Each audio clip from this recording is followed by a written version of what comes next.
Thank you, Richard, for the introduction and for the book review. It's very helpful. My forthcoming novel does have some of these elements mentioned, but it is a frank celebration of life and human relations. There is a lot in it of meeting of cultures, spirituality, as well as diplomacy. So, celebrating trade. To trade, I raise a toast, for it has brought us here today. Nabil and Co.'s grand theme, they deemed, would get a big hooray. A theme best fit to be best sung by you, the best dawn chorus, when all the borders of the world, despite their steel, are porous. When choice, a queen, comes out all smiles from her palatial cloister, and beaming from her TV screen, she makes the world your oyster. A world where trade can flow a Nile, a Danube with no dam, a Yangtze, Ganges, Zambezi, an Amazon, a Cam.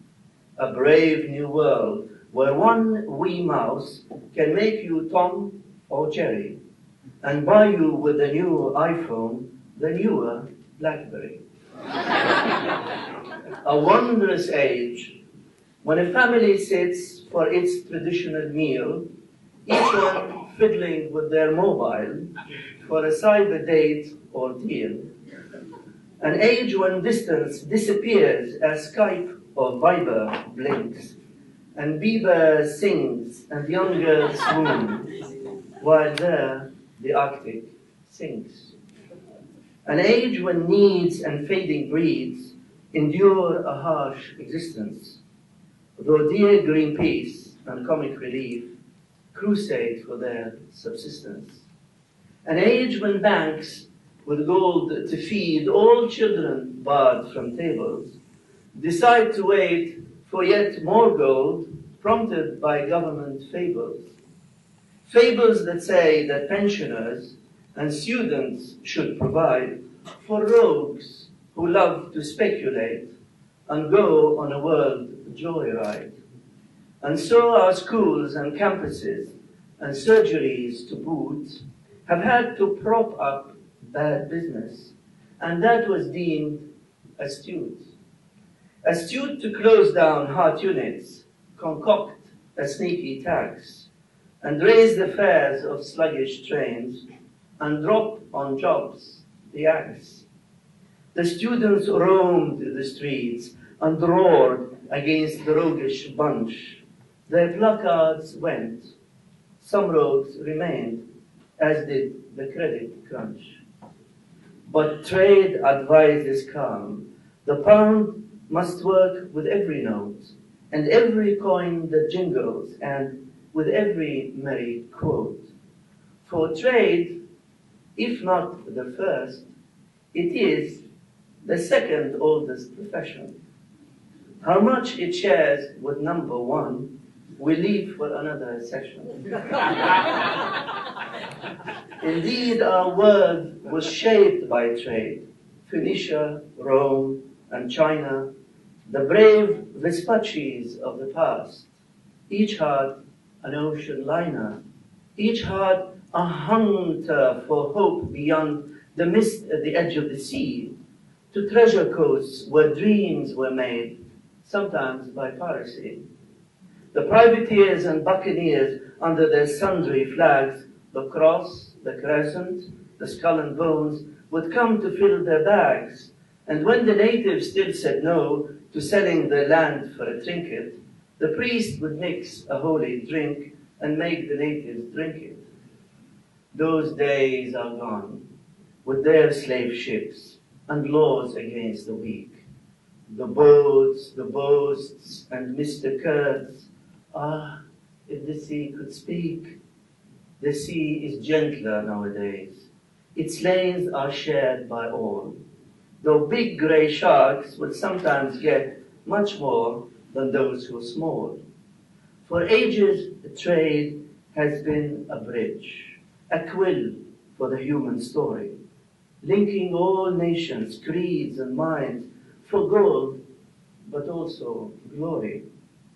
And so we've had the alphabet, and silk, and tea, and spices, Prozac, the pill, and Hollywood films, PCs at reasonable prices, the marvels of the human mind, in parcels, packs, and boxes, for those who buy, but whose tight fists the peddler's skill outfoxes, and should continue to do so, entwining gain with giving, a blend not always pure, but can improve the standard of living.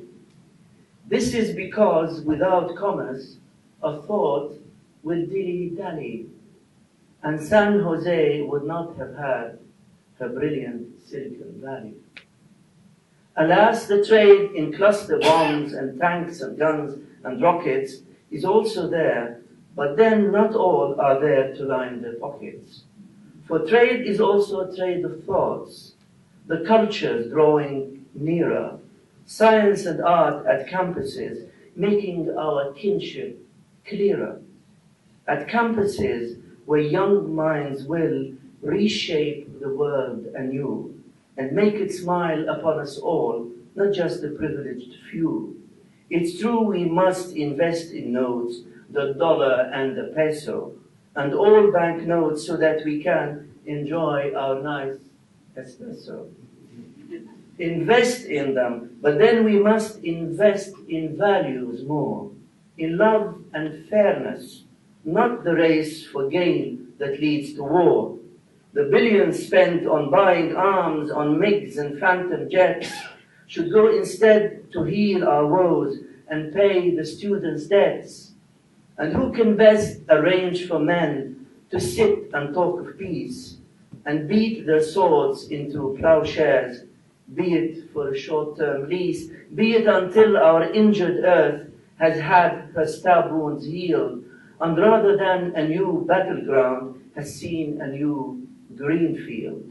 Who else but you, the diplomats, local but also global, can help prevent Hiroshima, at least at Chernobyl, can help breathe life into trade laws, enact the promise of Rio, and lead an all-universal dance, not just the trot for a trio. Perhaps the gospel of the heart can make piranhas feel. Perhaps the rigor of the law can make utopia real. An uphill task, impossible, when greed appears supreme. But here, today, you have offered not an impossible dream. For that, the real, and for the dream, we sing the song of trade. A fairer trade for a fairer world, and so this serenade.